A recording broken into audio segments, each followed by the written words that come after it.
અધ્યાય 25મો ઉત્થાપન વિધિ. રાજા દ્રઢ ધનવા મહર્ષિ વાલ્મીકીને પૂછવા લાગ્યો, હે મહર્ષિ, અતિ પાવન એવા આ વ્રતની ઉત્થાપન વિધિ વિશે જણાવવાની કૃપા કરો. ત્યારે મહર્ષિ વાલ્મીકી બોલ્યા, હે રાજન, પવિત્ર પુરુષોત્તમ માસના કૃષ્ણ પક્ષની 8મ, 9મી અથવા 14ના દિવસે આ વ્રતનું ઉત્થાપન કરવું.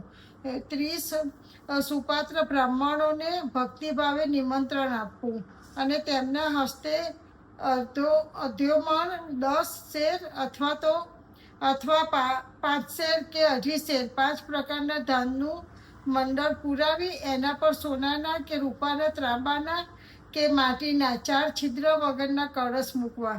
તેના પર ફળ મૂકી વસ્ત્ર, અક્ષત, ચંદન, પુષ્પાદિથી પૂજા કરવી. એમાં 5 પલ્લવ મૂકી વાસુદેવ, બળભદ્ર, પ્રદ્યુમન અને અનિરુદ્ધ એ 4 મૂર્તિઓનું ક્રમવાર 4 દિશામાં સ્થાન કરાવી આ 4 બ્રાહ્મણ પાસે જપ કરાવવા. એ બ્રાહ્મણોને બ્રહ્મ પૂજન કરાવી અન્ન, વસ્ત્ર અને દાન દક્ષિણા આપી. 4 દિશામાં 4 દીપ મૂકવા. પત્ની સહ ભગવાન પુરુષોત્તમનું પૂજન કરી વાસુદેવ સ્વાહા એ મંત્રથી તલનો હોમ કરવો.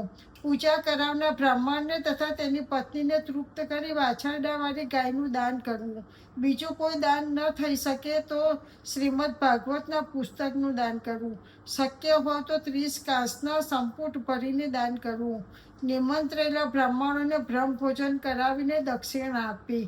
પછી પુરુષોત્તમ પ્રભુની શુદ્ધ ઉર ભાવે પ્રાર્થના કરી ભૂલોની ક્ષમા યાચના કરવી. ત્યારબાદ ગૌગ્રાસ અને શ્વાન ભાગ કાઢી કુટુંબ સાથે ભોજન કરવું. વ્રતના અંતિમ દિવસે જાગરણ કરી પુરુષોત્તમ પ્રભુનું વિસર્જન કરી વ્રત પૂર્ણ કરવું.